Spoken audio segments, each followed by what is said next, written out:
comme un fond. Oui, elle parle. Oh yeah, say I got a woman way over town, good to me. C'est vrai que j'ai voulu faire ce lancement parce que c'est le premier ouvrage que je publie. C'est une manière aussi de tourner la page, qui est la page des études, et ça finit un cycle, en tout cas pour moi.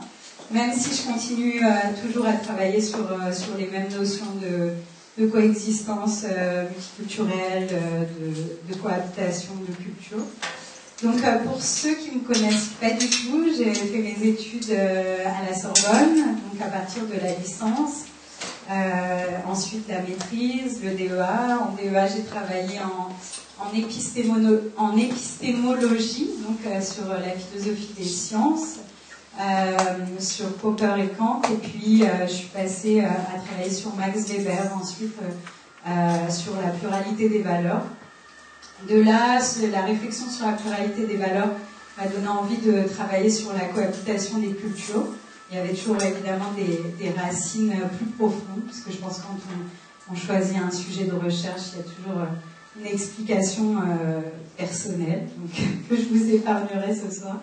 Et ensuite, j'ai fait une thèse en co-tutelle, c'est-à-dire que j'étais inscrite à la fois à l'Université de Paris 1 et au Canada, puisque le thème du multiculturalisme, c'était assez incontournable d'aller habiter au Canada, de faire des études là-bas. J'ai eu la chance d'avoir des bourses d'excellence, donc je voudrais déjà remercier, comme je le fais toujours, le gouvernement canadien, le Québec pour l'accueil que j'ai reçu.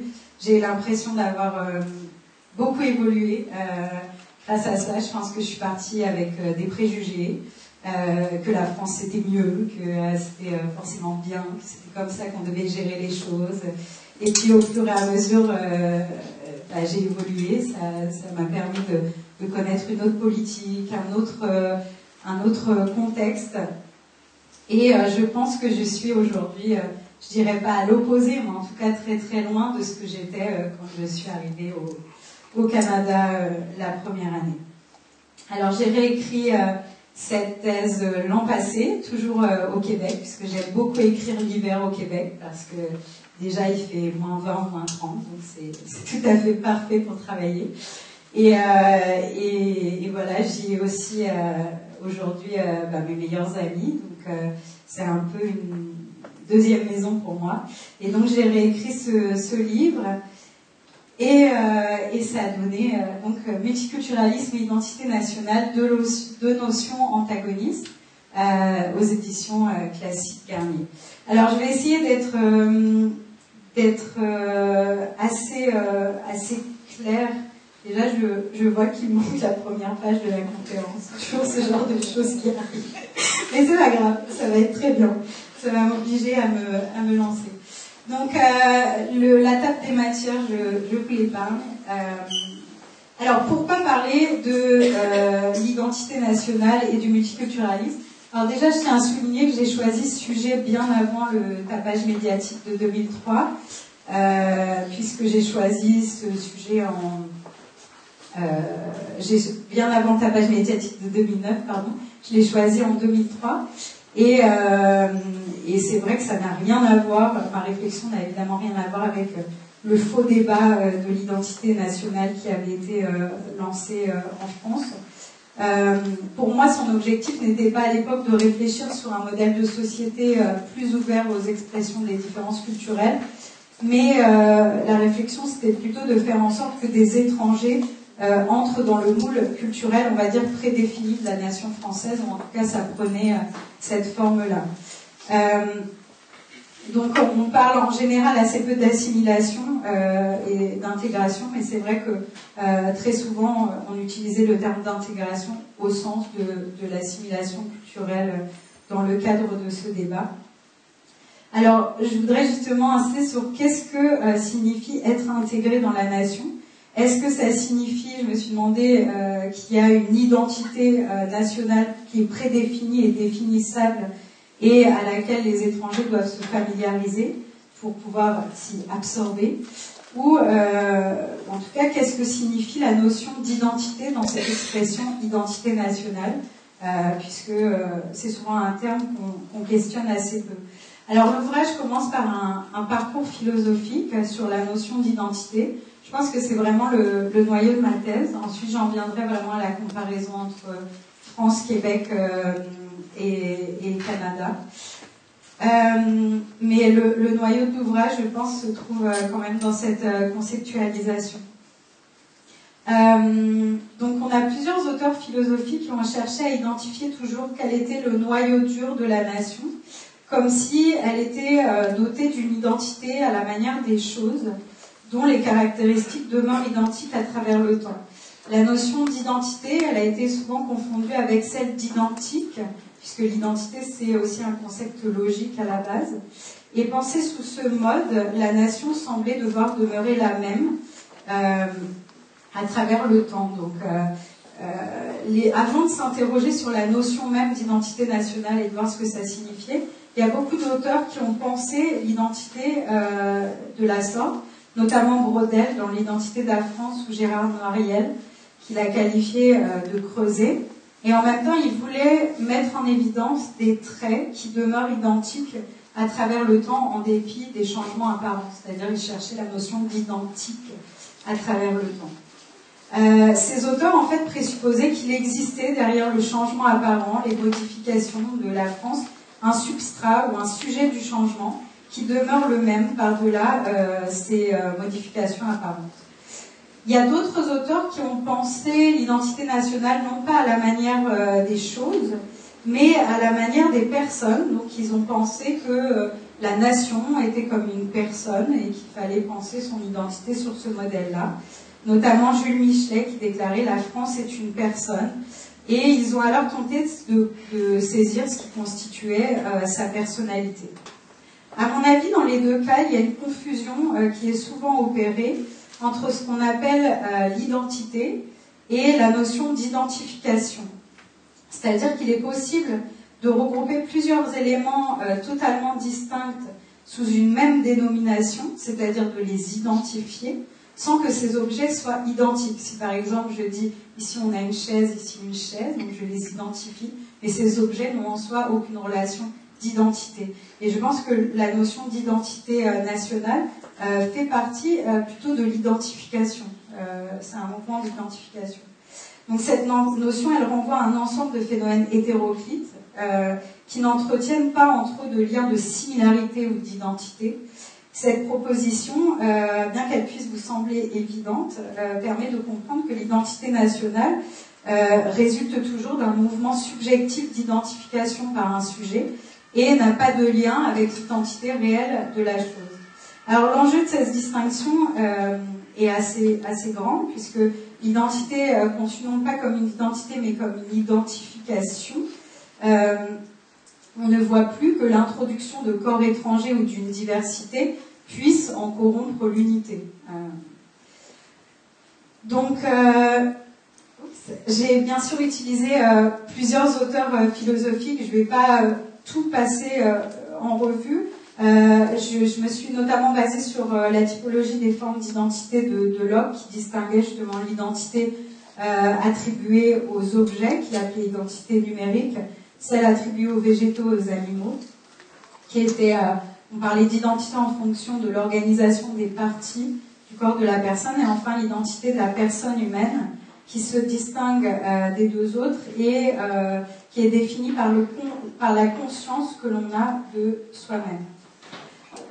Charles Taylor va critiquer cette conception d'identité de Locke, de l'identité personnelle, en pensant qu'on ne peut pas penser le moi comme une entité isolée qui dépend de la seule conscience de soi. Il dit que l'identité ne peut être pensée indépendamment des interactions que l'on a avec autrui.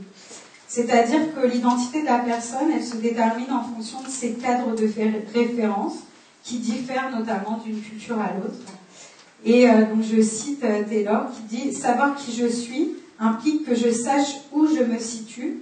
Mon identité se définit par les engagements et les identifications qui déterminent le cadre ou l'horizon à l'intérieur duquel je peux essayer de juger au cas par cas ce qui est bien ou valable, ce qu'il convient de faire, ce que j'accepte ou ce à quoi je m'oppose. Donc il explique que les individus ne peuvent se passer de ces cadres de référence qui norment leurs actions, et donc que l'identité personnelle a toujours nécessairement une dimension qui est sociale et collective. La question qu'on pourrait se poser, c'est qu'est-ce qui permet d'intégrer en une seule représentation les différents moments de la vie d'une personne. Alors Ricoeur nous dit que, dans Soi-même comme un autre, que c'est par le biais du récit, de l'histoire d'un individu qu'on peut réussir à avoir dans l'unité du récit une sorte de trame qui unifierait les différents moments. Cette manière d'unifier l'identité, elle peut s'appliquer aussi à la nation ou à un groupe, puisqu'on peut dire que c'est par l'histoire d'une nation ou d'un groupe que semble se constituer une identité collective. Alors la nation, elle est l'un des cadres socio-culturels, justement, à l'intérieur duquel l'identité personnelle se constitue en interaction avec les autres citoyens. Pour l'individu, la nation représente donc l'une de ses sources d'identification, mais aussi une collectivité qui est productive d'un ensemble de normes et de valeurs qui donnent un sens à son action. Alors moi, la question que je voulais poser, c'est, on a l'impression qu'on peut penser l'identité nationale sur le modèle de l'identité personnelle. En tout cas, on l'a beaucoup fait, ça semble plus valable que de la penser sur l'identité à la matière des choses. Mais j'ai remis en question ce modèle en pensant que la comparaison pose un ensemble de difficultés. Tout d'abord, le lien entre la conscience individuelle et la nation n'est pas direct et dépend d'un phénomène de participation volontaire. D'autre part, fonder l'identité d'une nation sur la conscience individuelle, elle a pour conséquence de faire perdre son unité puisque la nation va se démultiplier en autant de consciences qu'il y aura d'individus qui s'identifient, puisque c'est un processus d'identification, à la nation. La conscience collective, elle se trouve du coup éclatée en une pluralité de consciences individuelles. Donc la question qu'on pourrait se poser, c'est est-ce qu'il est possible de concevoir ces consciences individuelles comme une seule et même conscience du point de vue du tout, alors qu'individuellement, elles n'ont ni la conscience des mêmes actions, ni le même point de vue sur la nation, ni même les mêmes souvenirs. Alors en dépit de ces difficultés, les concepts philosophiques de l'identité ont finalement constamment servi pour penser la nation. Herder et Fichte, par exemple, ont pensé l'identité de la nation sur le modèle de la mêmeté. Ils disaient qu'une nation demeure la même parce que la nation a une langue commune qui garantit la permanence de son identité. Herder, on a également un modèle de l'identité qui est relativement similaire. Rousseau, lui, va davantage la penser sur le modèle de l'identité personnelle, puisqu'il pense la nation comme une personne morale, civile, qui est constituée par le biais de la volonté générale. Il substitue donc à la conscience comme fondement de l'identité la volonté, mais on est toujours dans les mêmes modèles.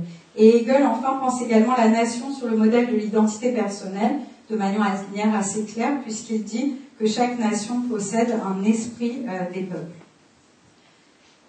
J'en viens donc à la conclusion sur cette notion d'identité nationale. L'antagonisme entre l'identité nationale et la diversité provient, à mon avis, de la façon dont l'identité nationale a été conçue, c'est-à-dire comme une identité et non pas comme une identification, et penser sur le mode de l'identité attribuée aux choses, c'est-à-dire comme quelque chose qui demeure identique ou le même à travers le temps, ou encore sur le modèle de l'identité personnelle, c'est-à-dire par la référence à la conscience. Ces penseurs n'ont pas compris quel était le résultat d'un processus d'identification des individus à une entité qui les dépasse, ou en tout cas, ils ne l'ont pas conceptualisé. J'en viens justement à ma propre conception de l'identité nationale que j'ai essayé d'élaborer sous la forme de 3 strates. Dans une première strate, l'identité nationale serait, enfin la nation plutôt serait tout simplement la strate objective, c'est-à-dire c'est une cohabitation politique d'un ensemble de citoyens sur un territoire, sous des lois et un gouvernement commun. Il y a une solidarité qui s'y développe et un processus continué d'intégration. Ça, c'est la première strate. Cette première strate, elle engendre une conscience de soi du peuple qui se pense comme nation et qui correspondrait à la seconde strate. Et enfin, la troisième strate, c'est que cette conscience va s'incarner dans un ensemble de symboles, de représentations ou de mythes de la nation. Et les citoyens donc, vont produire un ensemble de représentations qui va être mêlé de croyances et de mythes. Ces représentations, elles seront véhiculées par le langage, par les médias, par l'éducation, par les discours politiques, par les individus. Et ces représentations pourront avoir un effet sur la deuxième strate, c'est-à-dire venir modifier la conscience de soi du peuple. Donc, les interactions entre les trois strates s'effectuent dans les deux sens, et les représentations peuvent déterminer la forme de la conscience de soi du peuple. Et finalement, elle peut s'exprimer aussi dans la première strate, c'est-à-dire dans les modifications de la Constitution, des lois, et la forme même du processus d'intégration. Donc, si ces représentations de la troisième strate sont inhospitalières aux différences, c'est-à-dire qu'on considère que l'identité nationale est quelque chose de figé, qui doit demeurer identique à travers le temps, comme on l'a vu tout à l'heure, on va pouvoir avoir une conscience de soi du peuple qui sera plus restreinte et finalement la mise en place de politiques qui deviendra restrictive et inhospitalière aux différences culturelles et religieuses. Donc la question qu'on peut se poser, c'est comment éviter que les représentations collectives de la nation ne se figent dans une forme culturelle déterminée. Est-ce qu'il faut mettre en place certaines lois ou certaines mesures politiques qui favoriseraient l'ouverture à l'égard du pluralisme culturel et religieux? Est-ce qu'il faut éduquer, sensibiliser, faire accepter par ses citoyens ces différentes manières d'appartenir à la nation? En tout cas, c'est ce qu'ont pensé des philosophes qui sont donc défenseurs de ce qu'on appelle la théorie du multiculturalisme. Je vais faire un éclaircissement sur la notion de multiculturalisme. Je pense que si j'étais au Canada, je dirais des choses assez différentes, puisque là-bas, le multiculturalisme a un sens très précis. En France, il a un sens souvent qui ne correspond absolument pas à la réalité, et là, je me permets quand même de l'affirmer. Puisque dans son sens le plus large, le multiculturalisme, c'est un concept descriptif qui désigne simplement un fait social qui est celui de la coexistence d'une pluralité de cultures différentes au sein d'un même pays. Compris de la sorte, il s'applique à toutes les sociétés aujourd'hui qui vont abriter un ensemble d'hommes et de femmes d'horizons culturels différents. Charles Taylor disait notamment que toutes les sociétés deviennent de plus en plus multiculturelles et dans le même temps plus perméables. Alors il y a justement, il y a eu en tout cas une incompréhension sur le sens du terme, puisque dans les années 2010-2011, on a assisté à 3 déclarations successives de représentants politiques montrant qu'en Europe, le multiculturalisme avait la connotation ou le sens de communautarisme. Il y avait la chancelière allemande qui a dit notamment le 16 octobre 2010 que le multiculti par lequel nous vivons côte à côte a échoué en Allemagne. Cameron indiqua plusieurs mois après, le 5 février 2011, que la doctrine du multiculturalisme par lesquelles les différentes cultures ont été encouragées à vivre séparément a échoué. Et quelques jours plus tard, le 11 février, Nicolas Sarkozy a affirmé, en réponse à une question sur l'échec du multiculturalisme, que la France n'a pas pour projet de voir cohabiter côte à côte les cultures dans des communautés séparées. Alors là, il y a une vraie confusion entre multiculturalisme et communautarisme, puisque dans le sens le plus large, le multiculturalisme n'est pas du communautarisme, et surtout, il désigne la coexistence de plusieurs cultures dans un pays, mais quelle que soit la forme que prend cette coexistence. Il y avait, comme anecdote, j'avais trouvé ça très drôle, juste après ces déclarations, j'avais surtout des réactions de tous mes amis au Québec qui disaient on comprend pas, on parle de l'échec du multiculturalisme en Europe, mais ça n'existe pas, il n'y a pas de multiculturalisme. Alors eux, ils se référaient à un second sens justement que je vais aborder, et effectivement, il n'y a pas de politique du multiculturalisme en France, donc ils ne comprenaient pas pourquoi on parlait d'échec de quelque chose qui n'existait pas. Donc là, je pense qu'effectivement, il y a plusieurs sens qui l'expliquent. Donc dans le second sens, le multiculturalisme désigne un courant de pensée qui prône la prise en compte des différences culturelles dans l'espace public plutôt que leur ignorance. C'est un ensemble d'auteurs que j'ai beaucoup étudié, Charles Taylor, Will Kimlicka, Nathan Gleiser, Marion Hirschhorn. Je vous passe la liste parce qu'elle est très longue. C'est un courant qui est très développé au Canada, qu'on commence aussi à étudier aujourd'hui en France. Je pense à la Sorbonne, il y a quelques personnes qui s'y intéressent, mais c'est finalement quand même beaucoup moins développé. Alors l'argument qui sous-tend ce besoin de reconnaissance publique est exprimé sous la forme d'un impératif éthique par Charles Taylor, qui disait « L'absence de reconnaissance de ce qui constitue la particularité d'un individu peut constituer, je cite, une forme d'oppression ». Il considérait que le modèle de l'assimilation culturelle doit être rejeté au profit d'un processus d'intégration qui serait plus respectueux des différences culturelles. Ce courant de pensée pense que l'espace public ou ses lois ne sont jamais neutres culturellement, mais qu'ils reflètent toujours la culture majoritaire et ses préoccupations. L'application de lois, donc, qui prétend être universelle et qui s'applique de la même façon à tous, ne s'applique pas de la même façon aux minorités et à la majorité, puisqu'elles sont toujours une émanation de la majorité culturelle. La mise en pratique uniforme de règles se révélerait, pour Charles Taylor, discriminatoire, et donc la mise en place d'accommodements pour compenser l'inégalité induite par l'application de ces règles uniformes peut s'avérer importante. Alors je prends un exemple d'accommodement qui peut avoir lieu.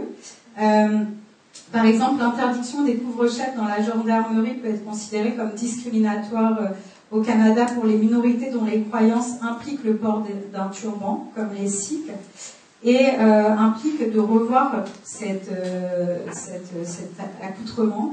Et donc on a permis notamment aux Sikhs au Canada de porter leur turban et donc de modifier l'habit traditionnel. Alors j'en arrive justement au troisième sens, qui est cette fois un sens qui ne désigne pas un courant de pensée, mais une réalité, une loi. C'est le multiculturalisme comme loi, comme politique concrète, qui est mise en place dans quelques pays, en fait très peu, hein, ça existe en Australie, la loi sur le multiculturalisme, et au Canada, qui prend en compte donc juridiquement, politiquement, la diversité culturelle.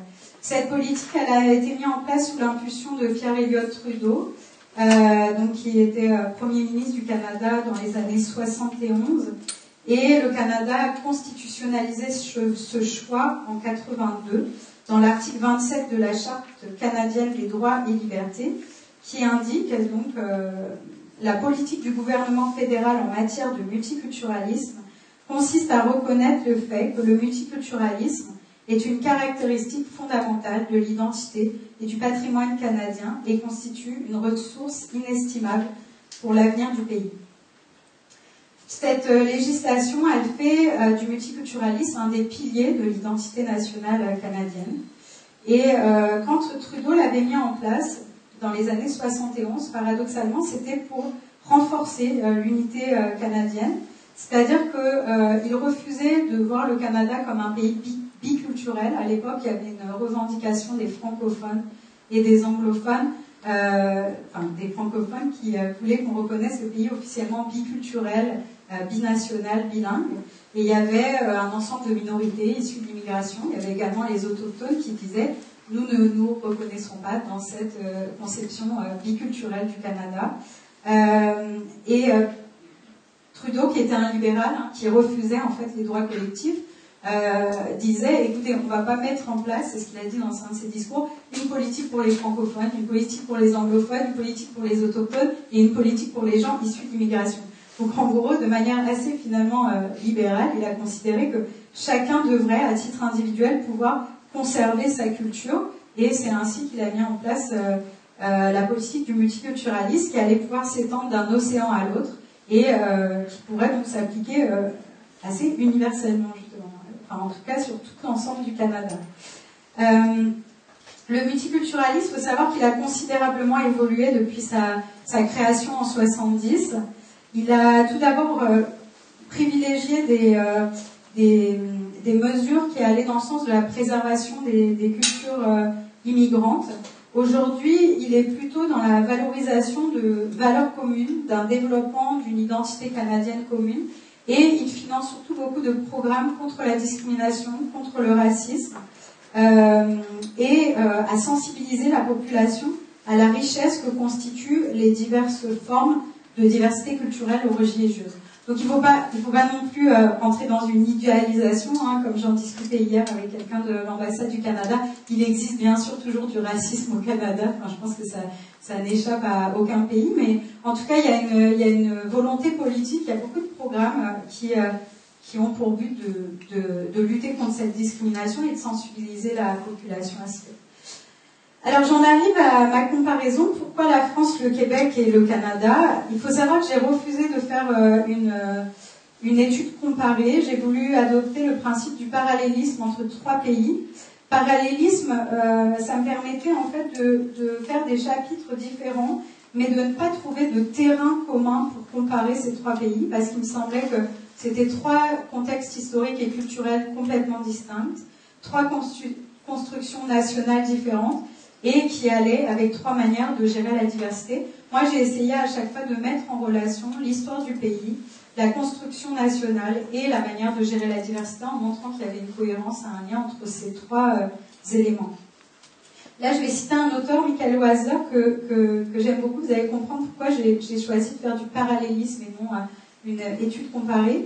Il disait « Il ne me semble pas soutenable que les types de formations politiques que je vais étudier puissent se voir assigner un rang sur une échelle hiérarchique unique, comme s'il était possible d'attribuer à chacune une note de moralité. » C'est vrai que j'ai voulu me battre dans ma thèse, et certains qui étaient présents savent que j'ai beaucoup dû lutter pour ça, pour ne pas avoir à répondre à la question « qu'est-ce qui est mieux ?» Et je peux vous assurer qu'en France, ça crée vraiment un vrai traumatisme chez les professeurs de philosophie quand on leur dit « ce n'est pas mon objet, je n'ai pas envie de vous dire ce qui est mieux parce que ça ne me semble pas être la question ». Et donc j'ai effectivement maintenu cette position dans mon livre, et donc je ne vous dirai pas ce qui est le mieux entre la France, le Québec et le Canada aujourd'hui encore.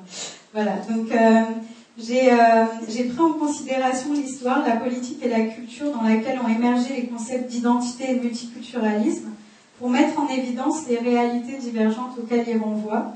Le choix méthodologique du parallélisme s'inscrit vraiment dans une perspective critique à l'égard de certaines productions, je dis bien certaines, pas toutes, de philosophie politique qui privilégie une argumentation qui, à mon avis, est souvent partisane, de pour ou contre le multiculturalisme, au détriment d'une analyse de fond.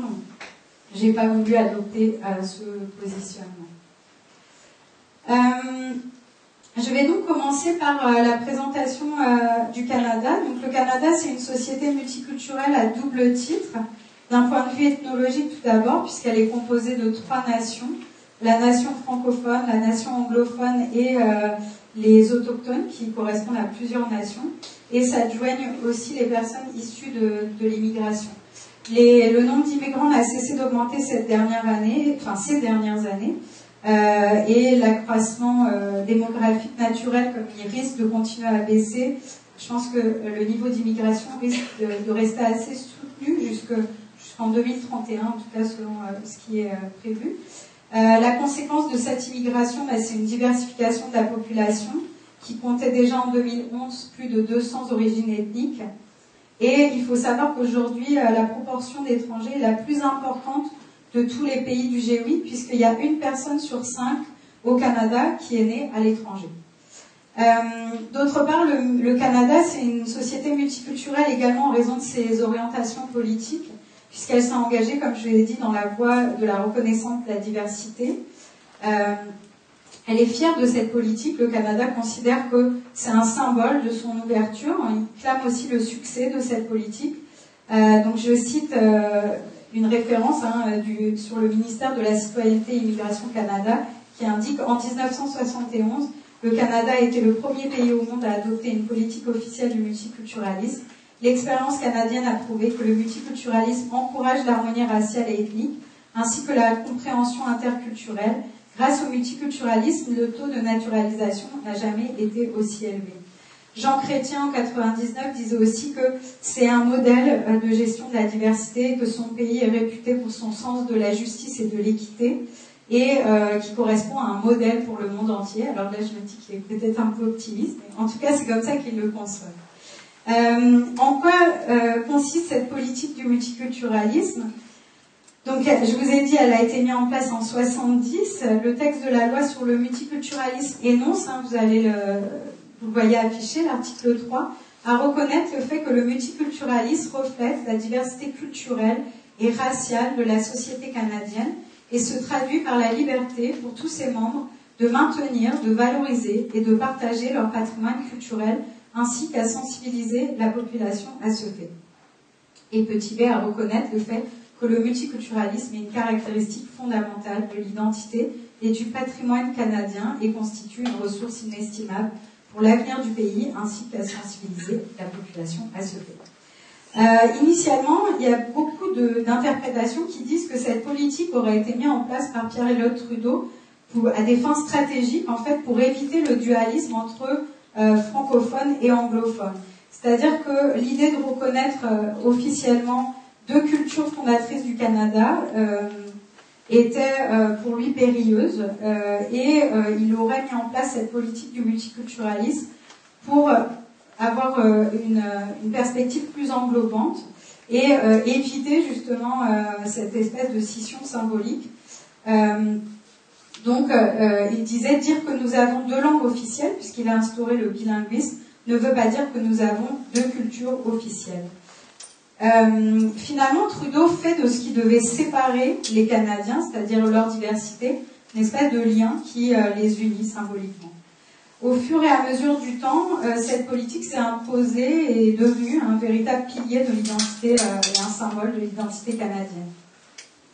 Alors, initialement, il devait permettre aux minorités issues d'immigration de préserver leur culture, mais aujourd'hui, il est davantage devenu un symbole de l'ouverture du Canada à la diversité culturelle, puisqu'il y a vraiment une évolution, comme je vous ai dit, des programmes.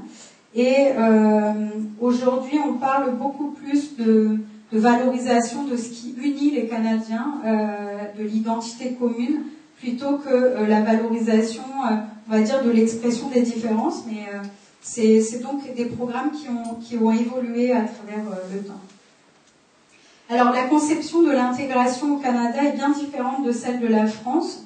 On le voyait déjà dans les années 70. La Commission royale d'enquête sur le bilinguisme et le biculturalisme énonçait « L'intégration au sens large du terme n'implique pas pour l'individu la perte de son identité, de ses caractéristiques premières, de sa langue et de sa culture d'origine. Coupé de ses racines, l'homme, être pensant et sensible, risquerait tout simplement d'appauvrir sa personnalité et de priver la société d'une partie des valeurs qui lui apportent. L'intégration dont nous parlons n'est pas synonyme d'assimilation. » Alors, en France, officiellement, on n'utilise plus non plus le terme d'assimilation, on parle d'intégration, mais en fait, vous vous rendrez compte que dans les discours officiels, l'intégration culturelle désigne quand même toujours bien, pour les immigrants, le fait de s'intégrer à une autre culture, c'est-à-dire, on est bien quand même dans le synonyme de l'assimilation. Alors, au niveau de la gestion aussi de la diversité religieuse, le Canada a un modèle très différent. Des accommodements raisonnables sont mis en place pour permettre aux personnes de préserver leur religion. Et certaines lois peuvent être jugées discriminatoires dans leur application pour les minorités. Et dans ce cas, on va prévoir des accommodements. Alors, je vais prendre juste quelques exemples, enfin, notamment un qui m'a semblé assez en lien aussi avec une loi qui va sortir en France. En 1985, il y a un arrêt qui a été rendu par la Cour suprême du Canada, puisqu'il y avait un commerçant qui était accusé d'avoir vendu des marchandises le dimanche, enfreignant la loi sur le dimanche. Et la Cour a déclaré que l'accusé avait le droit, en fait, de contester la légitimité de cette loi pour le motif qu'elle porte atteinte à la liberté de conscience et de religion garantie par la Charte, c'est-à-dire qu'il n'y a pas de raison pour que le dimanche soit un jour chômé. Finalement, c'est simplement en relation avec un type de religion, et donc elle a été déclarée inconstitutionnelle, et il n'a pas été condamné, mais au contraire, on a considéré que cette loi violait le principe de la liberté religieuse et de l'égalité des cultes. On voit donc que la Charte canadienne des droits et libertés protège constitutionnellement la liberté de conscience et de religion et la liberté de croyance, quelle que soit la religion, et valorise surtout l'égalité des cultes. Alors j'en arrive à la France, donc dans une perspective assez différente. Je vous dis, je vais vraiment juxtaposer et non pas comparer, hein. Mais on pourrait voir, je pense, les différences. Alors en France, les différences culturelles et linguistiques des citoyens étaient plutôt plus marquées sous l'Ancien Régime qu'aujourd'hui. Il y avait donc, sous l'Ancien Régime, comme dit Fernand Braudel, encore intacts les privilèges locaux, Il foisonnait les patois, les folklores, les maisons traditionnelles, les coutumes. L'Ancien Régime était caractérisé par les particularismes régionaux qui étaient premiers sur la promotion de l'unité nationale. À l'époque, les régions étaient nommées des pays. Ils avaient chacun leur mode de vie, leurs croyances, leurs mythes, leur parler. Même les unités de mesure et les impôts différaient d'une région à l'autre. Et il n'y avait pas d'enracinement de l'identité nationale dans un socle commun de tradition. Il fallait donc qu'il y ait un événement d'une grande violence pour pouvoir fusionner, on va dire rassembler toute cette diversité en une unité. Et cette violence, on l'a trouvée dans la Révolution française, qui a joué un rôle fondamental dans la construction de cette unité. La France, elle ne s'est pas fédérée autour de l'exaltation du partage de l'identité culturelle, d'une identité culturelle initialement. C'est plutôt autour de principes politiques républicains que les Français sont parvenus à se rassembler. Rassemblement qui a été prolongé ensuite par un processus d'intégration sociale, économique et culturelle. Le maître mot donc, de la séance de la nuit du 4 août, c'était évidemment l'anéantissement des privilèges et celui d'égalité. On voulait l'égalité devant l'impôt, l'égalité devant les peines, l'égalité d'accession aux emplois. Et avec la notion d'égalité disparaissait toute distinction d'appartenance à une communauté distincte, comme si pour devenir égal, il fallait qu'on devienne identique. Donc on a justement, je vous ai affiché aux élèves des écoles, il est défendu de parler breton et de cracher par terre. C'est juste, c'est une anecdote, on la trouve assez souvent. On avait effectivement une interdiction du coup qui se mettait en place des langues régionales. Il était devenu interdit de parler les langues régionales. Il y avait également tout ce qui était facteur de désunion, c'est-à-dire les associations, les corporations, les groupes prenant des intérêts communs qui étaient bannis de la société.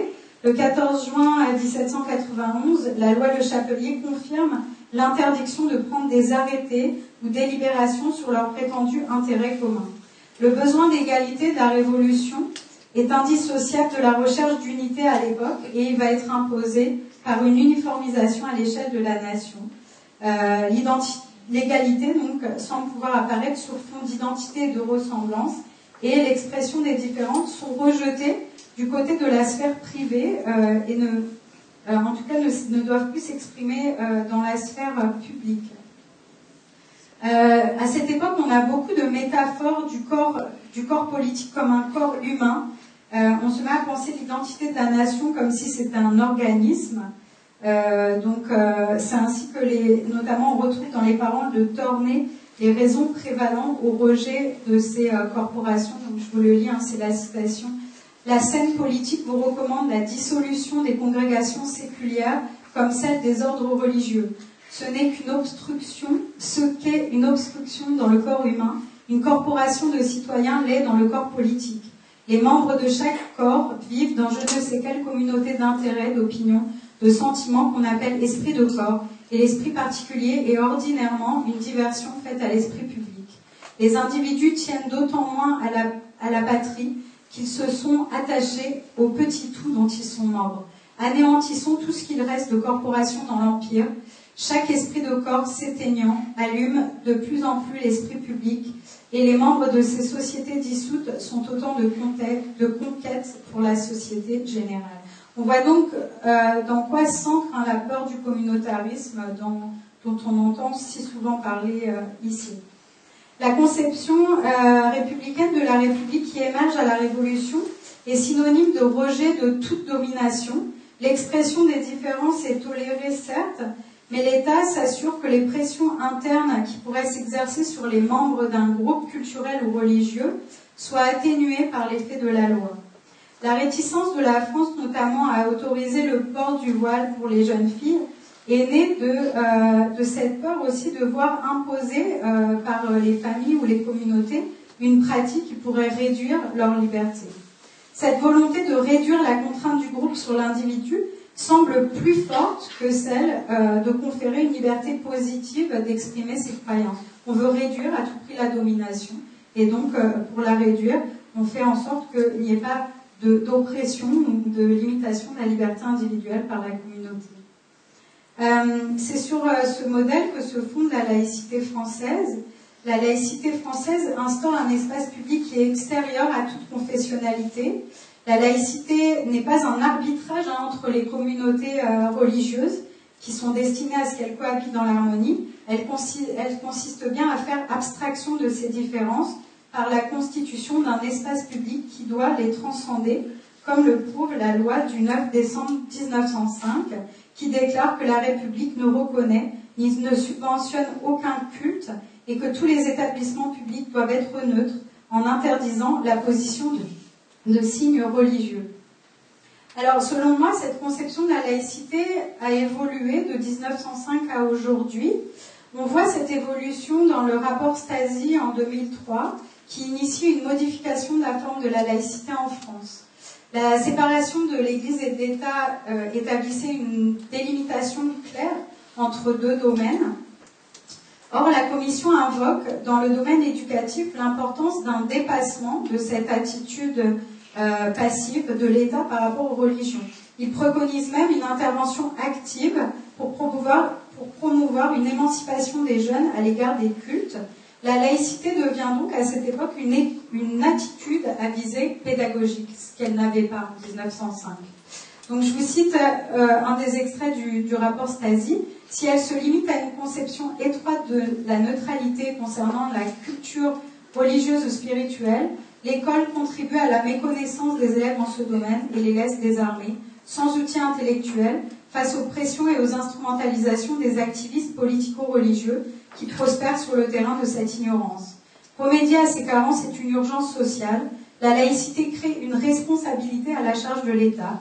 La laïcité n'est pas un simple garde-frontière qui se limiterait à faire respecter la séparation entre l'État et les cultes. La laïcité impose à l'État des obligations envers le citoyen. On voit donc qu'il y a bien un dépassement de l'esprit qui était présent en 1905.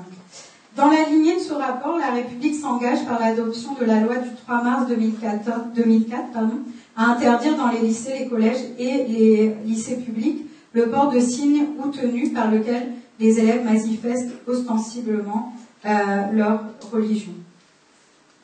Alors, la France a été condamnée, on en parle très peu en fait, mais la France a été condamnée par le comité des droits de l'homme de l'ONU, chargé de veiller au respect du pacte international relatif aux droits civils et politiques,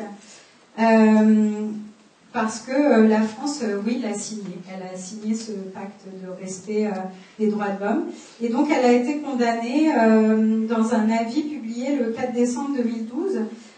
Cet avis indique qu'un sikh a été renvoyé de son lycée parce qu'il avait refusé d'ôter son turban. Et l'avis indique que la France n'a pas réussi à apporter de preuves que ce signe religieux constituait une menace pour la protection de l'ordre public, à la santé ou aux droits ou même aux libertés des autres élèves de l'établissement. Le comité en a donc conclu que le renvoi du jeune sikh de son lycée pour avoir refusé d'ôter son turban est une violation de la protection des droits de l'homme et du citoyen, puisqu'on a empêché à ce sikh de manifester sa religion, qui inclut le droit de porter des signes distinctifs, des habits ou des couvre-chefs. La commission stipule que la religion sikh requiert pour les hommes le port du turban, et c'est un fait incontestable, et donc on ne peut pas dissocier les deux. Le fait de pratiquer la religion pour un sikh, c'est le fait de pouvoir porter un turban. Signataire de ce pacte, donc la France a normalement le devoir de réparer cette injustice et de réviser sa loi à la lumière de cette décision. Mais écoutez, c'est un grand suspense. Mais je ne pense pas. Mais je m'engage peut-être, mais je ne pense pas que... Parce que tout simplement, la France n'en a même pas du tout parlé. Donc je ne pense pas qu'en tout cas, la révision de la loi est en cours même de projet. Voilà, j'en arrive au Québec. Alors, le Québec, dès les premiers moments de la colonisation, a été marqué par des conflits entre les Français, les Français et les tribus autochtones qui étaient présents sur le territoire. La rencontre entre les Européens et les Amérindiens a été assez destructrice pour les modes de vie traditionnels et pour les autochtones. Il y a eu des emprunts culturels qui se sont faits dans les deux sens. L'emprunt culturel de certaines techniques des Québécois et puis de certains aspects de la culture. Et un auteur comme Jean Hamelin considère que c'est peut-être ces interactions qui ont été le fruit d'une certaine ouverture. Il dit « La société de la Nouvelle-France avait de la place pour tous ou presque. Cette société ouverte, affairée à s'enraciner au pays, recevait tout le monde sans discrimination. » Bon, il faut savoir qu'à l'époque, on cherchait surtout, on manquait de main-d'œuvre, donc il y avait une raison qui était très économique. Et puis en 1756 va éclater la guerre entre la France et l'Angleterre, qui débouche sur la défaite de la France. Et la politique poursuivie par les Anglais à l'égard des Canadiens français va, on va le voir, favoriser une conscience politique d'appartenance différente. Après avoir voulu mener une politique d'assimilation à l'égard des francophones dans un premier temps, l'Angleterre va réviser ses positions et les Anglais vont accorder finalement aux catholiques de conserver, de préserver leur religion et même de préserver partiellement la législation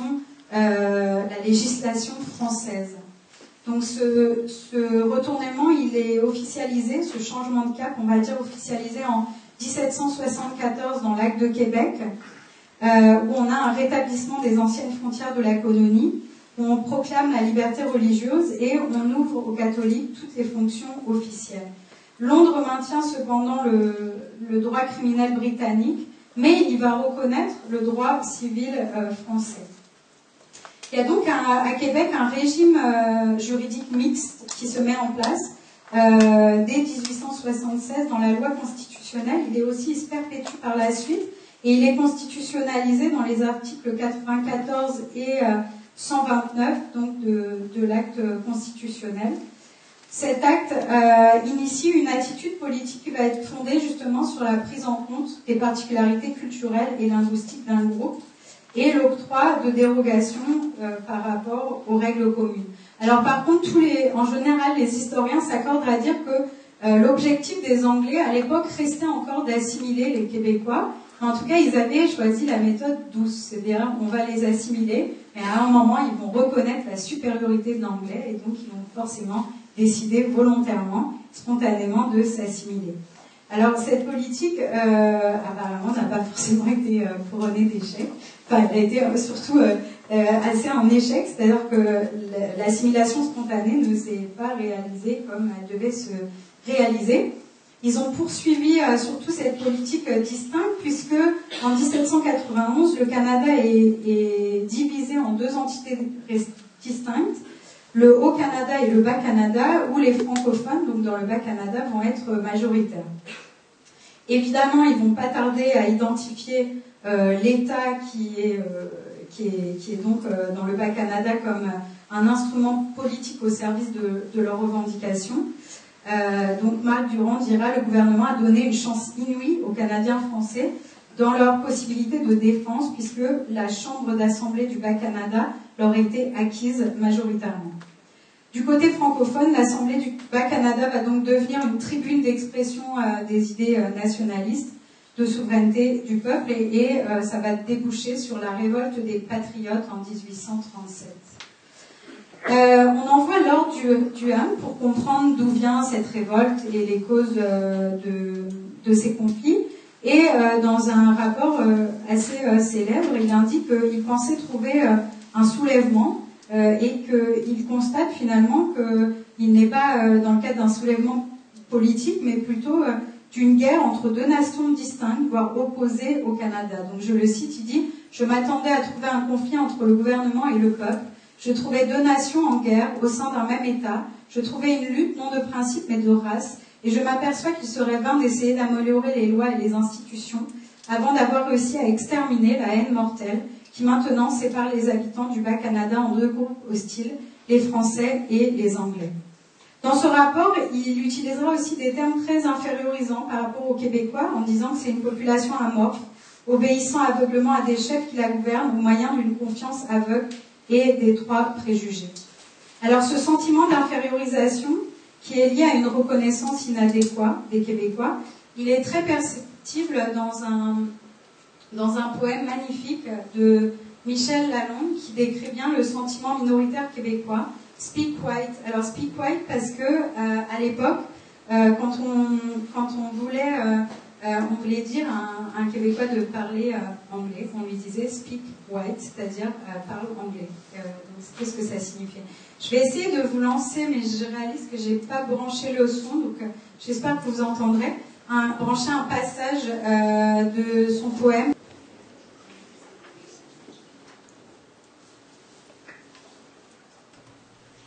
Speak White.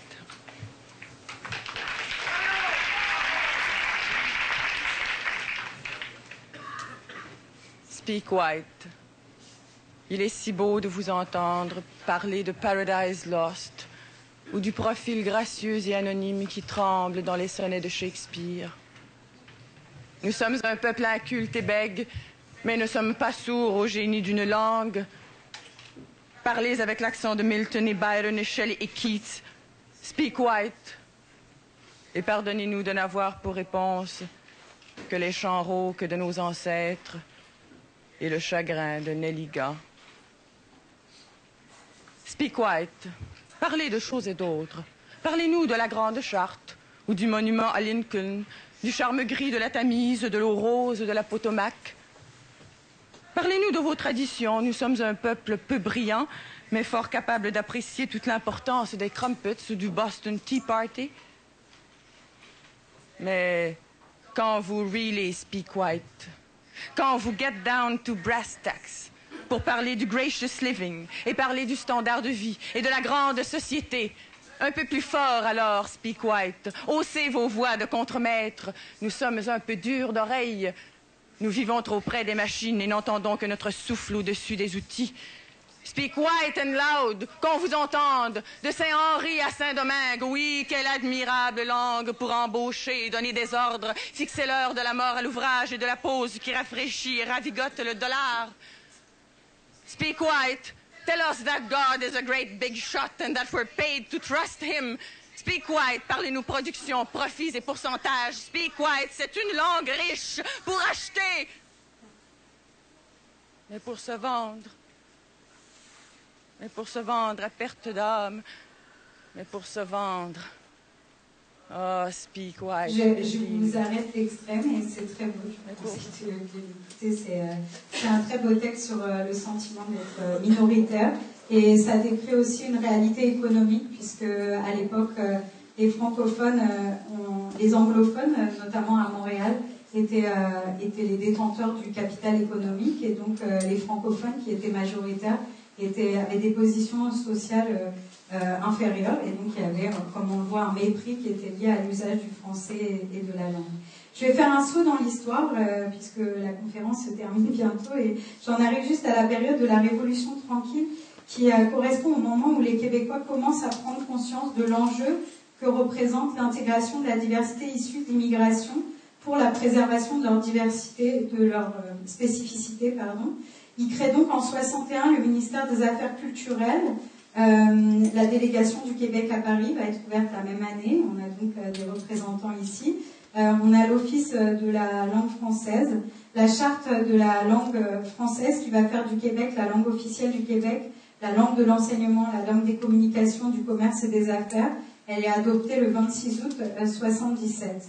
Désormais, donc, tous les enfants issus de l'immigration recevront une éducation en français, sauf des cas exceptionnels où l'un des parents a reçu au Canada la majorité ou une partie de son éducation en anglais. En 68, il y a la création d'un ministère de l'immigration. Il y a aussi un ensemble d'ententes qui sont conclues entre le Canada et le Québec en matière d'immigration et qui vont permettre au Québec de contrôler son immigration, de préserver aussi son poids démographique et de faire en sorte d'assurer une intégration des immigrants qui va être respectueuse de son caractère distinct francophone. À partir des années 90, le Québec possède donc le pouvoir de définir sa propre politique d'intégration. Alors il faut savoir que comme c'est une province du Canada, la politique du multiculturalisme, la loi du multiculturalisme canadien s'applique sur l'ensemble du territoire canadien. Mais il y a un débat qui est en place puisque le Québec semble dessiner les contours d'un système d'immigration des immigrants qui serait spécifique et qui serait, je dirais, plus respectueux ou qui prendrait davantage en compte l'existence de son identité francophone commune. Alors c'est vraiment un débat qui se pose, donc je ne trancherai pas ce soir. L'interculturalisme, est-ce que c'est la même chose que le multiculturalisme ou deux systèmes d'intégration distincts? Il y a en tout cas tout un débat sur cette question. Il faut attendre le plan d'action de 2012 pour qu'apparaisse pour la première fois le nom donné à l'approche québécoise de l'intégration, interculturalisme. Auparavant, il y a vraiment un flou juridique entourant la définition de ce terme qui permet à beaucoup d'auteurs québécois d'écrire sur l'interculturalisme. Il y a notamment le livre de Gérard Bouchard récemment qui est paru sur l'interculturalisme. Quelle que soit pour moi la différence effective entre multiculturalisme et interculturalisme, qui est sûrement une différence, je dirais, de degré ou de nuance, l'interculturalisme insistant davantage sur l'idée qu'il y a bien une langue commune et une identité nationale québécoise. Il importe de relever que de toute façon, ils constituent deux processus distincts d'intégration, selon moi, puisque leur foyer d'intégration n'est pas le même. C'est-à-dire que l'interculturalisme souligne l'importance de l'intégration des immigrants à la nation québécoise, et le multiculturalisme, lui, parle d'une identification à la nation canadienne qui se définit comme bilingue. Alors, outre ces différences dans l'appréhension de l'intégration, on a aussi des différences concernant, peut-être, mais ça c'est symbolique, la conception de la laïcité. Enfin, en tout cas, on a pu voir en 2007 la crise des accommodements raisonnables, où on avait quand même une différence d'écart entre ce que pensait la majorité des Québécois francophones et les anglophones, qui en général étaient plus favorables aux accommodements religieux. On a retrouvé la même partition, on va dire, en 2014, lorsqu'il a été question d'adopter une charte de la laïcité nommée Charte des valeurs québécoises. Ça a relancé un peu la question. Alors, l'idée de cette charte qui n'a pas été adoptée, je voudrais le souligner, puisque le Parti québécois qui voulait l'adopter n'a pas remporté les élections. En tout cas, cette charte aurait conduit à l'interdiction des signes religieux ostentatoires pour les personnes travaillant dans les organismes publics. En tout cas, ça avait relancé un débat, puisqu'on voyait à nouveau que les anglophones semblaient majoritairement, très très majoritairement contre cette charte. Les francophones étaient partagés, on va dire. Ils étaient à des moments légèrement favorables. Il y avait aussi beaucoup de contestations dans tous les cas de la charte. Ce n'était pas vraiment dans l'esprit global. Alors j'en arrive à la conclusion. La conclusion, c'est qu'on remarque qu'il y a quand même deux paradigmes au fondement du mode de gestion de la diversité au Canada et en France, deux paradigmes différents. Ils reposent sur des mythes, tous deux. L'État-nation se fonde notamment sur la croyance que l'État peut être neutre à l'égard des cultures, alors que ces principes sont le reflet d'une culture nationale, de ses valeurs et de ses choix. Il n'est évidemment pas neutre à l'égard des minorités, puisqu'il tend par ses choix à perpétuer la culture de la majorité. Il met en place un modèle d'intégration qui mêle aux critères politiques des considérations d'ordre culturel. Récemment, il y a une redéfinition des critères d'acquisition de la nationalité française, et depuis 2005, on a un examen civique qui a été mis en place pour les candidats à la nationalité française, qui mêle des connaissances politiques et culturelles. On a donc bien une acquisition de la nationalité qui suppose la maîtrise de la langue française, aussi une connaissance de l'histoire de la France, de ses lois, de ses institutions. Les conditions d'attribution de la nationalité reposent donc désormais sur la vérification d'une intégration culturelle qui est effective. L'appartenance à un État-nation ne se caractérise donc pas seulement par un ensemble de critères juridiques et politiques, mais aussi sur le partage d'un ensemble de traits culturels. La devise de la République française associe à une reconnaissance juridique égalitaire une revendication qui a aussi une valeur morale, puisqu'on parle de fraternité, égalité. Voilà, donc c'est un des termes de fraternité qu'on entend. Moi, j'ai juste relevé, donc je n'étais pas, je vous dis, du tout dans la comparaison des systèmes, ni dans l'évaluation. J'ai juste relevé une disjonction entre un discours théorique égalitaire qui suit de la Révolution et l'apparition de pratiques concrètes qui semblent viser le renforcement d'une identification à la culture majoritaire. Par exemple, La neutralité affichée par la loi de 1905 de séparation de l'Église et de l'État me semble s'opposer avec la multiplication des discours qui affirment les racines chrétiennes de l'identité culturelle française. Et ce discours surtout manifeste une mécompréhension, selon moi, de la nature de l'identité nationale qui est appréhendée de manière substantialiste, donc comme si c'était quelque chose d'identique à travers le temps. Comme je vous dis, on retombe sur ma première partie, on cherche à voir ce qui reste le même. La constitution d'une représentation de l'identité prend souvent la forme d'une imposition, d'un devoir-être de l'identité qui est appelé à jouer un rôle normatif à l'égard des citoyens de la nation. C'est aussi ce qui explique, par exemple, que le Québec a pu s'opposer à un moment à la politique du multiculturalisme parce qu'ils y voyaient une espèce d'imposition d'une certaine conception de l'identité canadienne. Pour moi, pour qu'il y ait une véritable ouverture d'une identité collective à la multiplicité des formes d'identification des citoyens, il convient plutôt de la concevoir comme un espèce de concept cadre ou une idée régulatrice qui prendrait la forme d'un processus mouvant d'intégration de la diversité sans essayer de percevoir ce qui reste identique à travers le temps. Donc on a montré l'impact de la construction historique et politique de la nation aussi dans ce livre sur le sentiment d'exclusion ressenti par certains citoyens qui de ce fait se constituent en minorité face à une identité nationale qui finit par être identifiée à la culture majoritaire. Une nation qui échoue à donner à ses citoyens, quelle que soit leur culture, leur couleur de peau ou leur religion, une chance égale de réussir et d'évoluer socialement, ne peut pas prétendre être neutre à l'égard des différences. Voilà, c'était la seule phrase de conclusion que je voulais souligner. Je tiens à vous remercier beaucoup, surtout à remercier mon professeur qui est ici, qui vient de Suisse, que je remercie énormément d'avoir fait le voyage. Il est une personne qui m'inspire tous les jours, qui m'a donné envie de continuer la recherche, puisque aujourd'hui je fais une thèse d'habilitation sous sa direction sur un sujet différent, mais assez proche, puisque je m'intéresse toujours à la cohabitation des différences. Je voudrais remercier beaucoup la délégation du Québec à Paris, l'ambassade du Canada, l'association des diplômés de l'Université Laval, l'AIEQ, mon éditeur, Classique Garnier. Je voudrais remercier tous mes amis qui ont fait le déplacement de Suisse, du Canada. J'ai d'ailleurs dédicacé ce livre à 3 personnes. J'ai juste réalisé que c'était 3 personnes qui habitaient dans 3 pays différents, mais c'était pas voulu, c'était mes 3 meilleurs amis finalement. Et Frédéric Miller qui n'a pas pu être là aujourd'hui, il y avait Tamiana qui vient donc de Suisse, et puis Didier Ottaviani qui est corse, mais aussi accessoirement français. Donc, voilà, je pense qu'ils sont tous représentés.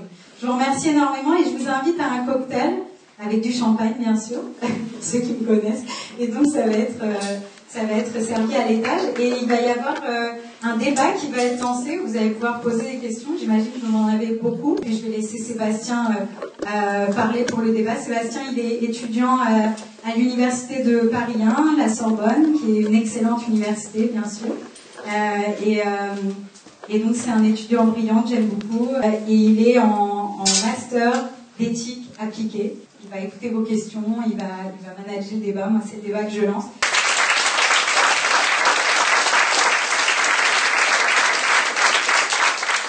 Pour ceux qui veulent, vous pouvez aller là-haut boire du champagne, et pour les intellos, vous pouvez rester ici. Oh yeah, she give me money when I'm in need. Yeah, she's a kind of friend indeed. I got a woman.